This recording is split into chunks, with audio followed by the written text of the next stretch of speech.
Happy Monday, everybody. It is 10 o'clock.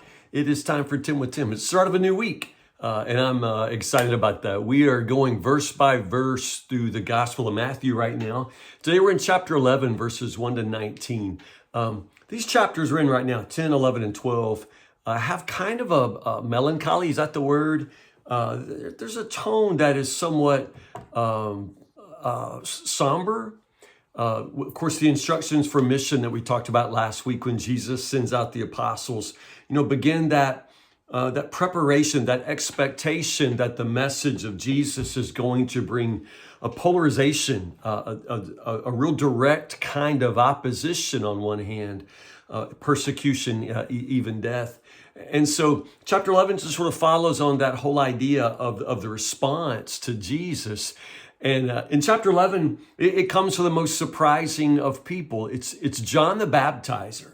And as the story goes, in chapter 11, John sends disciples, some of his disciples, with a question for Jesus because John's in prison. Now, the story of how John got to prison is going to come later in the Gospel of Matthew. But right now, all we're told is he is in prison. And in this, imprisonment, John has this kind of a crisis of faith. Now, some people say, no, he didn't. Not John. No, not John. He just sends the disciples because he wants them to hear what Jesus would say. It's the disciples with the crisis. And no, I don't think you're supposed to conclude that from the text. I think John is having a moment of disillusionment because clearly what he preached and what Jesus, actually has come and become, they don't seem to match. Now, John's expectation was that Jesus would come, as a judge. He said that, the kingdom of heaven was at hand. And with that, the axe is hanging over your heads. It's already laid at the roots. And you are a rotten tree about to be brought down. God's going to bring you down. And the one coming after me is going to baptize you with fire, kapoo. But that's not exactly the way the ministry of Jesus has played out. Now, you and I would both insist that what John preached was true, that Jesus is the judge and one day will judge the entire world. But this coming of the Messiah is absolutely, just bathed in grace and welcome and forgiveness. And while that's not the opposite of what John had preached, this doesn't look like what John had preached. And so John in this moment, just sends the word to Jesus to say, are you the Messiah we've been expecting? Or should we keep looking for someone else?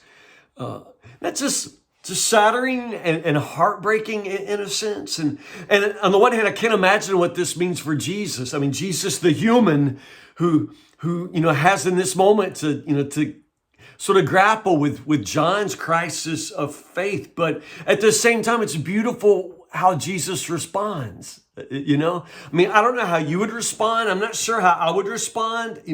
I don't know. I don't know if I just, it's like, John, if you don't believe, who's going to believe if you don't believe? I mean, that's probably what I would say. Or, oh goodness, John, what happened to behold the Lamb of God who takes away the sin? I mean, what's up with this? I mean, oh my, I don't know, but Jesus responds in the most tender and beautiful way.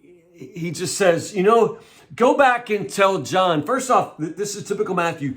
Go back and tell John what you have heard and seen.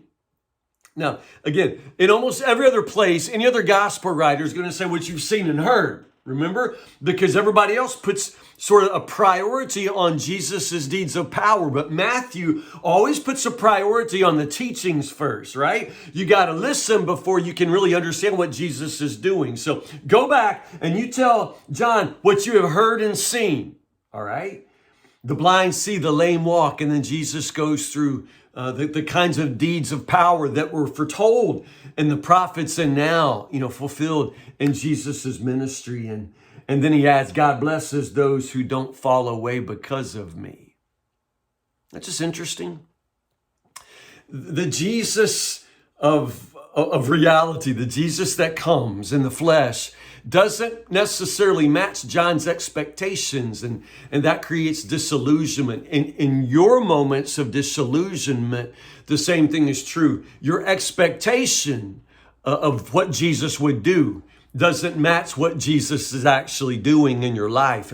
And sometimes you and I can have this same kind of moment of disillusionment. And I love the fact that Jesus understands that. Jesus knows how difficult it is. That's why he says, God blesses the ones who don't stumble over me, because Jesus knows that when he actually shows up, he doesn't always match our expectations of what it was going to be like when he would show up.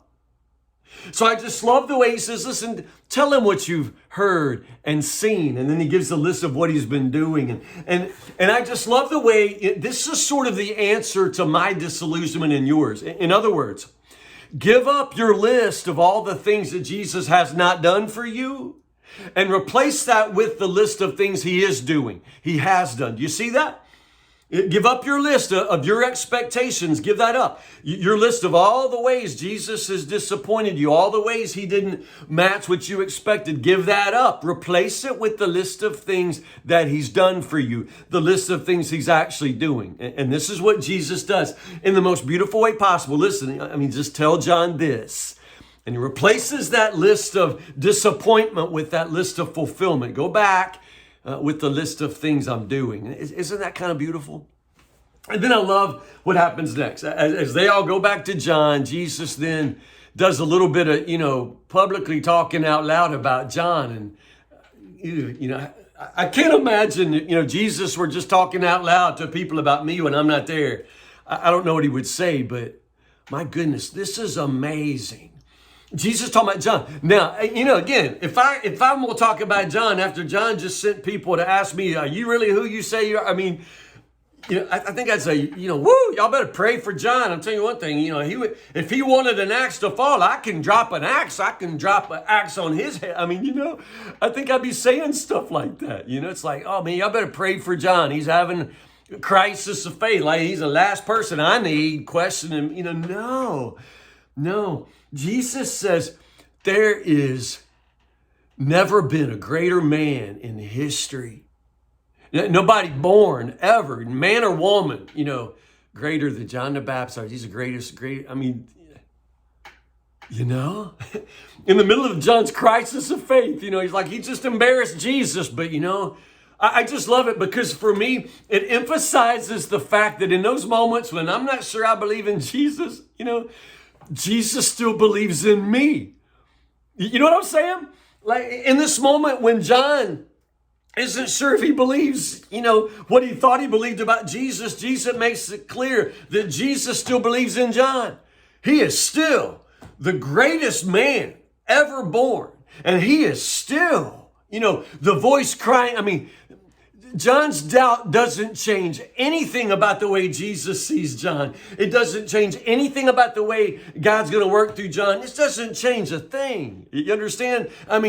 What God's going to do in you and what God plans to do for you, like even you can't thwart God's purposes and plans for you. I just love that. I love that. In this moment, when John's not so sure about Jesus, Jesus is still sure about John. And that's the faith I have in my life. Jesus does not lose faith in us. He does not give up on us. I just love that. I don't know if I said that well. I hope you get that because I think it's important. Now, wrapping up. What am I going to compare this generation to? Now, notice that now Jesus is talking about the generation, like the people that are listening to both him and John, right? And Jesus isn't saying that John is like them. It's the opposite. John may be a man of faith who is going through a season of disillusionment. We can forgive him for that. He's in jail, y'all, for preaching about Jesus.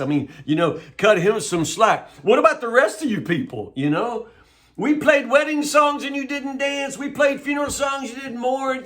It's just that what Jesus is saying is you can't please these people. They're not disillusioned.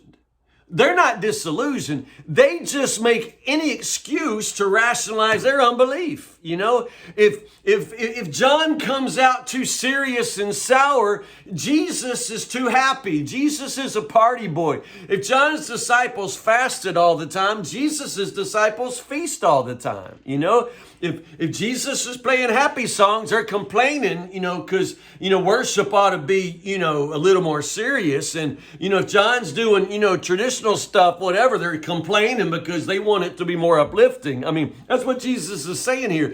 You can't please these people because they're not wanting to be pleased. You know what I'm saying? They're not disillusioned. It's just that they're not going to believe no matter what you do. You can't please these people, Jesus says. Wow. Again, I love this passage so much because I love Jesus's tender heart for the one who doubts. I love that. I guess it's because I've kind of always been a person for whom faith doesn't come easily. I've always struggled with doubts. And I just love the way that, you know, this little bit of doubt for John and for me, it does not cancel, you know, the mustard seed of faith. And that's all Jesus wants, just that much faith. And he'll move a mountain in your life. Yeah.